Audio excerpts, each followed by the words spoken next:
hello everyone আজি বহুত দিনৰ মৰত মানে এঠাইত যাব ওলাইছো বস আৰু মই মানে তেওঁ ঘৰৰ কিবা দৰ্জা খিৰিকী বনাব দিছে তাত যাম আৰু গাইস ৰখি গাইস মোৰ একদম মূৰটো বিষাই গৈছে ফাইনালি তেওঁ আহি পালে বহুত দেৰি হ'ল কিন্তু তেওঁৰ মানে টোপনি ভাব আহি আছে গতিকে বোলো চাহ খাই লওঁ বলা তাৰ পিছত ভাল পাবা আৰু চাহ খোৱাৰ কাৰণে মানে আমি এঠাইত সোমালো আৰু ইয়াতে চাহ জিলাপি মিঠাই এনেকৈ লৈছো লৈ খাই মিলি তামোল এখন মুখত ভৰাই আহিলো আৰু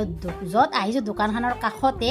এটা বিৰাট ডাঙৰ শিৱলিংগ আছে কিমান ধুনীয়া লাগিছে ন আৰু এইফালে আহি পালে তেওঁ চাই আছে আৰু মই চাবলৈ এইখনৰ দৰ্জা ডিজাইনটো কেনেকুৱা লাগিছে ক'ব বাকি চাই মিলি কথা পাতি আহিলো আহি ওচৰতে আৰু দোকানখনত সোমাই তাত মানে যেহেতুকে গধূলি হৈছে চিকেন পকৰা ভাজি আছে গাইস খাও লাগিছে এনে মানে খোৱা না আমি দুইটাই সেইকাৰণে